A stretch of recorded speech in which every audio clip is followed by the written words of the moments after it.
Back here on Inside the 12, Pete Souza alongside Taylor McHargue. Taylor, you were a dual-threat quarterback, and there's nothing like getting a chance to talk about a dual-threat quarterback. More so with his arm. Connor Wegman has done it this year, but you're about to show us the arm strength and mobility that makes this young man so good. And Wegman's had a great start to the season. We saw him in Week 1 against Stephen F. Austin, but I think he's done such a nice job in this offense and running the football as well. You talked about him being a dual threat, 142 yards on the ground and 0 turnovers. That, to me, is the most important piece. He is giving him his chance a team to win each and every week, and we saw it on display last week against Colorado. Yeah, let's take a look at some of these numbers right here, or some of this tape. You mentioned it, 569 yards throwing in 2025, along with the 4 touchdowns. But let's roll the tape. Yeah, well, there's a couple clips that we'll talk through here that displays his ability to throw the football and also run the football. But this, right out of the gate, a run for 49 yards and displays, again, his athleticism off to the right side. Simple zone read. And again, this was a guy that I think it was forgotten by a lot of people that he was a 5-star as a dual threat quarterback. It's not just being able to stand in the pocket. He does get chased down by a defensive back. I'm sure he got some grief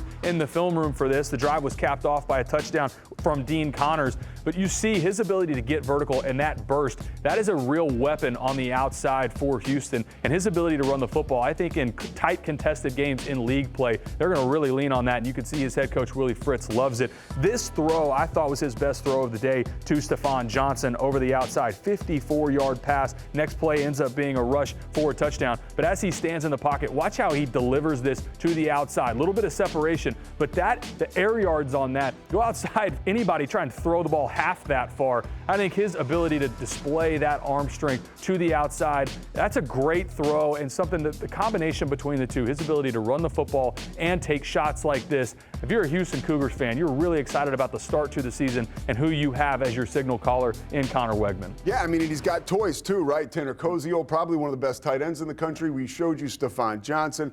And this is an athlete. He really just gave up a fruitful baseball career where he could have been a major leaguer to focus on football. And we mentioned the dual threat aspect. He is just one of those Texas quarterbacks who was born and bred for football, and you see it every Saturday. Well, and when you think about the Willie Fritz teams from his time at Tulane when they were most successful, they had the ability to run the football first, play action off of it, and play good defense. And I think Houston has got that in spades with Connor Wegman. And it's even a better situation than what they had at Tulane under Willie Fritz, because you've got such a dynamic, athletic quarterback that can get you out of bad spots. Anytime you have somebody that can make plays, not only in the design +1 quarterback run game, but almost more importantly in broken plays, in his ability to break, contain, and make plays happen off script, whether it's throwing the ball downfield or scramble for a first down. I've been extremely impressed with Wegman overall to start this season, and I think this is a team that, don't be surprised if they pop up and we see them still relevant in the month of November competing for this league.